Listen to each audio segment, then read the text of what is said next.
ada seorang Muslim Turki yang dia itu di YouTube-nya ada tuh Why I Left Islam. Kenapa saya menjadi murtad? Ya, kenapa saya meninggalkan Islam?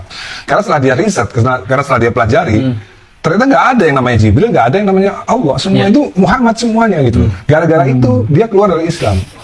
Jadi yang namanya rasionalisasi itu bisa berbeda. Saya gara-gara itu saya malah percaya sama Islam.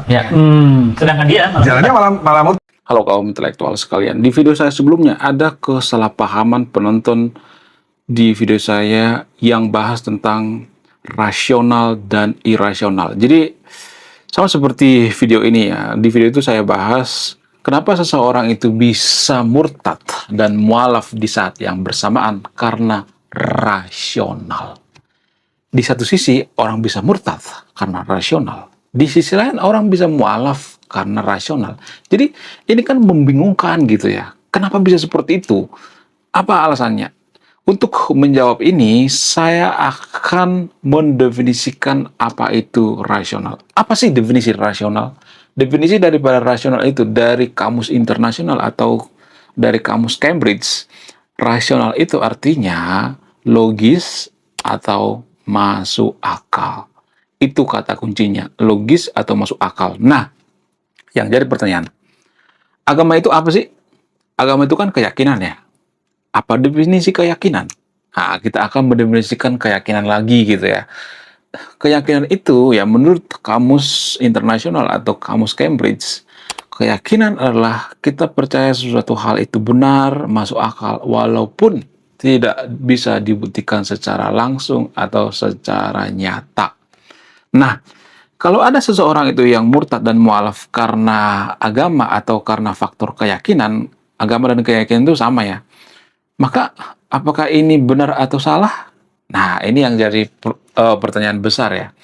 Jadi dalam video saya sebelumnya, saya mengatakan bahwa Ahmad Dhani itu tetap beragama Islam karena dia rasional. Ada juga orang Muslim di Turki berpikir rasional, lalu dia murtad. Jadi ada semacam kejanggalan di sini.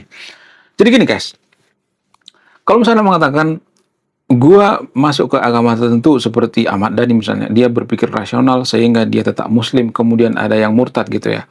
Tapi karena dia berpikir rasional juga gitu. Nah gini, apakah dalam semua agama atau keyakinan itu rasional? Ada yang mengatakan bahwa dalam agama itu ada yang rasional, ada yang tidak gitu. Apa sih yang rasional dalam agama itu? Yang rasional dalam agama itu adalah kalau gue berbuat baik, gue masuk surga. Itu rasional. Itu logis gitu. Kalau gue berbuat jahat, gue masuk neraka. Itu logis. Itu rasional. Tapi ya, kalau misalnya Nabi membelah lautan, apakah itu rasional? Kalau definisi, berdasarkan definisi daripada rasional itu adalah logis, masuk akal. Nah, yang jadi pertanyaan, apakah ini logis atau masuk akal ada Nabi membelah lautan? Ada yang mengatakan ini logis gitu ya, dari sudut pandang keyakinan. Tapi permasalahannya, kalau ini logis dari sudut pandang keyakinan, apakah ini bisa dibuktikan secara langsung? Apakah ini bisa dibuktikan secara ilmiah? Saya tidak menyimpulkan ya, Anda yang menyimpulkan. Apa sih definisi daripada ilmiah itu? Ilmiah itu harus bisa diuji gitu ya. Harus ada pembuktian secara empiris gitu. Ya, apakah ini bisa dibuktikan secara ilmiah? Kalau dari sudut pandang ilmiah atau definisi daripada ilmiah, ini tidak bisa dibuktikan. Jadi, ini bisa logis bagi orang yang beriman gitu. Tapi bagi orang yang berpikir rasional, berpikir ilmiah, ini nggak ilmiah gitu. Ya, ini tidak logika gitu. Jadi macam-macam ya. Tapi gini guys ya, setelah saya diskusi atau berdebat atau berantem dengan AI 7 hari 7 malam ya, saya bertanya sama AI, dalam agama itu apakah semuanya rasional atau tidak? Apakah semuanya logis atau tidak? Apakah semuanya ilmiah atau tidak? AI mengatakan ya, ada sekitar 5 AI gitu ya yang saya tanya ya. ChatGPT ya, banyak ya, DeepSeek ya, kemudian Gemini dan sebagainya. Saya nanya itu ya berbagai AI. Jawaban mereka itu selalu sama. Apa itu? Dalam agama itu ada sesuatu hal yang rasional, tapi tidak semuanya rasional. Porsinya itu cuman 20% yang rasional, 80%-nya itu nggak rasional gitu. Itu dari sudut pandang rasional murni ya. Tapi kalau dari rasional keyakinan itu ya bisa dianggap rasional semua gitu. Nah, itulah yang menimpa oleh Ahmad Dhani. Ya, sepertinya Ahmad Dhani ini tidak memahami apa itu definisi rasional murni gitu ya. Ya mungkin dia memahami bahwa rasional itu ya berdasarkan keyakinan gitu. Ya padahal rasional murni itu nggak seperti itu ya. Harus ada ya pembuktian secara logika gitu ya. Ya harus ada pembuktiannya secara nyata gitu. Lalu bagaimana dengan surga dan Tuhan? Apakah Tuhan dan surga itu bisa dibuktikan secara rasional atau tidak? Dari sudut pandang keyakinan, ada orang yang meyakini bahwa ini rasional gitu. Tapi kita harus paham dulu apa itu keyakinan gitu ya, definisi keyakinan. Keyakinan itu nggak harus ada bukti gitu. Ya, orang yang beragama menganggap bahwa surga itu ilmiah gitu. Dari sudut pandang keyakinan mereka. Ya, tapi kan itu dari sudut pandang keyakinan. Kalau dari sudut pandang rasional murni, ya, dari sudut pandang ilmiah murni gitu ya, itu harus ada pembuktian gitu. Ya, karena definisi dari rasional itu kan logika. Logika itu kan ya butuh pembuktian ya. Ada logika yang tidak butuh pembuktian, ada yang butuh pembuktian gitu. Tapi kalau misalnya nih ada orang yang mengatakan oh, surga itu logika, itu kan logika dari sudut pandang keyakinan mereka gitu. Ya, jadi ini emang agak rumit ya menjelaskan ya kalau tidak terbiasa berpikir secara rasional gitu. Jadi surga itu tidak bisa sepenuhnya dibuktikan secara rasional. Ya, nggak bisa 100% gitu. Ya, kalau misalnya nih ada yang mengatakan, oh bisa kok dibuktikan secara filsafat misalnya, secara pemikiran dan sebagainya, ya bisa kok dari secara keimanan, keyakinan. Ya bisa, tapi sekitar 20% gitu. Saya tidak mengatakan 100% nggak bisa ya. 20% bisa kok gitu. Ya, bisa. Dari sudut pandang keyakinan ya. Saya memberikan space gitu ya, 20% gitu. Cuman sedikit doang gitu ya. Bagaimana dengan Tuhan? Ya, kalau kita bicara tentang definisi rasional, ada yang mengatakan bahwa Tuhan itu ya rasional gitu ya. Dan para filsuf-filsuf zaman dulu juga ada yang memperdebatkan bahwa Tuhan itu rasional gitu. Tapi apakah ini bisa dibuktikan? Yang bisa membuktikan bahwa Tuhan itu ada dan tidak ada itu kalau dari sudut pandang rasional itu cuma 1-30% gitu ya. Jadi saya meluruskan di sini ya. Bukan berarti saya tidak meyakini Tuhan itu ada. Ya, dari sudut pandang keyakinan, saya masih yakin bahwa Tuhan itu ada. Namanya keyakinan ya kan.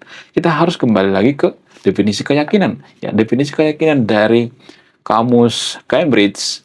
Ya, kita percaya suatu hal itu benar, nyata, walaupun tidak terbukti secara langsung gitu ya. Tidak terbukti secara nyata. Nggak butuh pembuktian. Iman itu kan nggak butuh pembuktian ya. Keyakinan itu kan nggak butuh pembuktian ya. Jadi Ahmad Dhani ini berpikirnya itu berpikir rasional keyakinan gitu ya, bukan rasional ilmiah. Jadi rasional itu kan ada dua ya, bisa ditarik-tarik ke sana kemari ternyata rasional itu. Ya dari rasional keyakinan ada, ya rasional ilmiah ada gitu. Lalu saya di posisi mana? Saya tidak akan menyimpulkan, Anda yang menyimpulkan ya. Di setiap video saya itu saya tidak pernah menyimpulkan dan saya tidak pernah ngajak yang nonton video untuk agnostik atau ateis dan tidak percaya dengan Tuhan ya. Jadi saya hanya meluruskan di sini ya. Di video itu saya hanya menjelaskan definisi daripada rasional, definisi daripada logika, definisi daripada ilmiah. Saya tidak ada niat untuk ngajak yang nonton video di video saya sebelumnya itu untuk tidak percaya dengan Tuhan, tidak percaya dengan agama ya.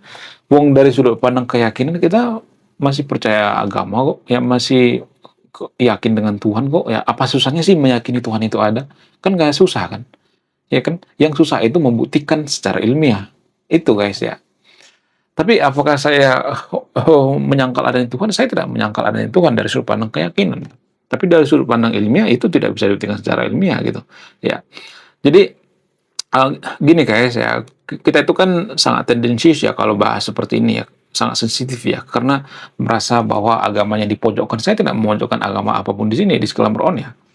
Ya, agama itu kan keyakinan ya. Semua keyakinan dia bisa kena gitu kalau saya bahas tentang keyakinan. Nggak cuma agama tertentu ya. Jadi seolah-olah yang saya kritik itu cuma agama Islam gitu. Enggak. Semua keyakinan. Agama Kristen keyakinan. Dalam agama Kristen juga ada kok fenomena Nabi membelah lautan. Tapi mereka santuy aja. Mereka nggak marah-marah gitu. Itu yang jadi permasalahan. Jadi kita tuh terlalu sensitif gitu ya. Terlalu sensitif membahas suatu hal gitu. Jadi Ya, kalau mau bantah, bantah pakai data karena saya bicara by data ya. Definisi yang saya ambil juga bukan definisi berdasarkan kemauan gue, tapi berdasarkan kamus Cambridge gitu ya. Bagaimana dengan KBBI? KBBI itu menurut saya, keyakinan saya itu nggak terlalu benar. KBBI itu sebenarnya sudah disunat gitu ya. Pengertian daripada keyakinan itu dalam KBBI itu kita menganggap bahwa itu rasional, masuk akal ya, bahkan bisa dibuktikan gitu ya kalau dari KBBI ya. Sementara dari kamus internasional enggak ya. Keyakinan atau belief itu nggak bisa dibuktikan secara logika gitu ya. Nggak butuh pembuktian gitu ya. Jadi eh, kenapa suatu negara itu memilih sekuler? Nah, karena nama channel ini adalah sekuler, kenapa suatu negara itu lebih memilih sekuler? Dan kenapa suatu negara yang maju itu rata-rata sekuler? Rata-rata negara maju di dunia kan sekuler ya. Negara-negara Skandinavia, Norwegia, dan sebagainya itu rata-rata sekuler ya. Tapi mereka bisa jadi negara maju gitu. Kenapa? Apa alasannya? Ya hal-hal seperti ini. Karena gini ya, kadangkala kita membawa keyakinan agama kita itu ke ranah publik gitu ya. Kita meyakini bahwa Tuhan kita yang paling benar, Tuhan kita yang paling masuk akal gitu ya. Dan agama lain juga kan seperti itu ya. Sehingga ribut gitu ya. Agama lain juga meyakini bahwa agama yang paling benar, agama lain juga meyakini bahwa Nabi membelah lautan itu benar, logis gitu ya. Kemudian agama lain juga seperti, pokoknya ribut gitu ya, ribut satu sama lain ya. Kemudian bisa aja ini dibawa ke ranah publik misalnya. Ya, mereka lebih mementingkan agama mereka, mereka lebih mengurusi agama mereka, sehingga apa? Sehingga ribet gitu. Ya, dan keputusan-keputusan pejabat juga berpihak pada yang seiman, berpihak pada keyakinan mereka, yang mereka mengesampingkan keyakinan orang lain gitu. Sehingga apa? Sehingga negara susah maju. Makanya negara-negara maju itu rata-rata sekuler gitu ya. Cuman kita kan tidak mengerti definisi sekuler. Apa sih definisi sekuler? Sekularisme itu artinya memisahkan negara dengan agama. Ya, kenapa agama dan negara dipisahkan? Ya biar pejabat-pejabat kita itu nggak berpihak pada yang seiman. Ya, kalau mereka jadi pejabat ya mereka calon, mereka tidak akan mengatakan pilihlah pemimpin yang seiman, mereka tidak akan mengatakan seperti itu ya kalau di negara sekuler gitu ya. Kalau mereka kampanye, mereka tidak akan mengatakan bahwa kalau lu nggak milih gue lu masuk neraka, nggak, mereka tidak mengatakan seperti itu. Makanya eh, rata-rata negara maju itu negara sekuler. Biasanya demokrasi itu pasangannya itu sekuler ya. Definisi daripada sekuler itu kan memisahkan agama dengan negara ya, tapi tidak membenci agama gitu. Di negara sekuler apakah ada agama? Yes, di Jepang ada agama kok, agama Shinto, agama Buddha. Apakah mereka dilarang? Enggak juga. Di negara Amerika gimana? Masih bebas beragama kok, tapi itu ranah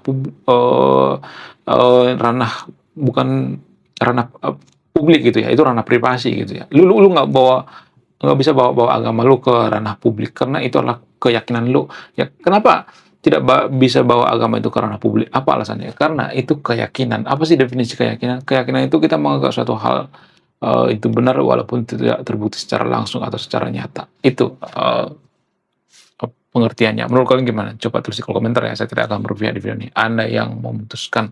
Belum kita lanjut. Jadi guys, kemarin ada yang nanya, lu apa sih kontribusinya bagi negara ini? Lu kontribusi saya ini guys ya. Nulis buku, judulnya Budi Tanpa Pekerti. Ini temanya bahas tentang agama. Kemudian sama luka. Kisah dalam buku ini ada seorang kiai bingung memilih antara menyelamatkan hutan atau menyelamatkan 1000 anak yatim. Link pembeliannya ada di pin komentar video ini. Jadi endingnya apa ya? Saya penasaran ini. Saya jadi penasaran ini isinya apa. Beliau juga beli ini. Link pembeliannya ada di pin komentar video ini. Cuman kalau di Konoha, kalau saya ngomong seperti ini, pasti nanti saya akan dikata-katain, lu membenci agama, lu menjauhkan kita dari agama. Enggak. Justru orang-orang yang beragama yang sebenarnya itu orang-orang di negara maju gitu ya. Mereka buang sampah pada tempatnya, mereka berbuat baik, mereka tidak menjahati orang lain, mereka sangat-sangat rasional ya, mereka sangat-sangat berpikirnya itu logis ya, mereka toleransi gitu ya. Artinya gini, kalau negara-negara Eropa gitu ya, negara-negara maju, negara Skandinavia, Norwegia dan sebagainya itu tidak toleransi, maka umat muslim tidak mungkin pergi ke sana mencari suaka jadi imigran gitu. Itu secara logika gitu. Ya lagi-lagi definisi logika itu apa? Ya masuk akal gitu. Itu kan masuk akal ya. Itu logis ya. Bayangkan kalau orang-orang Eropa itu tidak menghargai hak asasi manusia, tidak berpikir rasional, maka apakah umat muslim akan pergi ke sana? Enggak. Itu secara logika ya. Nah, itu yang jadi permasalahannya. Tapi kan kita kan sering ngata-ngatain orang-orang Eropa itu jahat, orang-orang Eropa itu penjajah dan sebagainya. Ya bicara seputar penjajahan itu ya Ottoman juga punya jajahan kok ya. Turki Utsmani juga penjajahan, cuman kita kan nggak pernah berpikir jujur gitu ya, mengakui bahwa ya sebenarnya ya dalam agama kita juga ada unsur ini ya, dulu pernah ada histori penjajahan gitu ya. Agama Kristen juga seperti itu gitu, sama aja. Saya tidak berpihak pada siapapun di sini ya. Agama Kristen juga seperti itu, pernah perang saudara juga gitu ya, perang salib gitu ya, perang apa segala macam. Ya dari sudut pandang penjajahan kita juga bisa dianggap penjajah kok ya. Konoha itu bisa dianggap penjajah dari sudut pandang orang Timur Leste, orang Papua. Orang Papua menganggap Konoha itu sebagian, nggak semuanya, tapi ya Konoha itu penjajah. Karena ya pemerintah Konoha itu merusak hutan mereka gitu. Ya kita dianggap penjajah. Jadi dari sudut pandang mana kita mengatakan bahwa agama Kristen itu agama penjajah? Ya, orang Belanda juga tidak menganggap bahwa kita dijajah, wong kita investasi kok. Itu dari sudut pandang Belanda ya. Wong kita mempekerjakan orang-orang pribumi kok melalui VOC. Ya orang Belanda bisa berpikir seperti itu ya. Tergantung sudut pandang mana gitu ya. Jadi ya, kita itu harus mengambil dari berbagai sudut pandang. Jangan satu sudut pandang. Kalau dari satu sudut pandang itu bisa kita gelap mata gitu ya. Tidak bisa berpikir rasional dan ya kita itu kurang waras gitu ya kalau hanya dari satu sudut pandang. Orang-orang yang radikal itu biasanya mereka bisa radikal tuh karena melihat dari satu sudut pandang ya. Ya harus melihat dari berbagai sudut pandang. Ya menurut kalian gimana? Coba tulis ke komentar ya. Saya tidak akan berpihak di video ini. Kemudian apakah ini biasa di Konoha gitu? Ya pembahasan seperti ini nggak biasa. Ya saya ngomong sekuler juga ya. Nama channel ini sekuler juga. Pasti banyak nanti warga Konoha berpikir bahwa saya itu jahat ya. Saya itu pengen menjauhkan mereka dari agama. Enggak. Jadi ini penyakit bangsa kita sebenarnya ya. Mohon maaf bagi yang video ini. Kita tuh terlalu pede menganggap bahwa keyakinan kita itu rasional, masuk akal, ilmiah gitu. Padahal kita tidak paham bahwa definisi daripada keyakinan itu tidak bisa dibuktikan secara nyata gitu. Ya, kita terlalu overpede bahwa agama kita itu paling rasional, paling ilmiah, sehingga ada aksi-aksi mempersekusi rumah ibadah orang lain, ya, bubarin paksa dan sebagainya. Itu kan penyebabnya karena kita menganggap bahwa kita yang paling benar kan, kita yang paling rasional kan. Ya, cuma kan ini sering disalahpahami gitu ya. Mohon maaf bagi yang video saya tidak mengatakan saya si paling masuk akal, si paling rasional, tapi ya ini fakta yang sebenarnya gitu. Ya, ini yang perlu kita pahami sebagai kaum intelektual ya. Menurut kalian gimana? Coba tulis di komentar ya. Saya tidak akan berpihak di video ini. Anda yang menyimpulkan. Sekian video ini, saya kaum intelektual, salam rasional.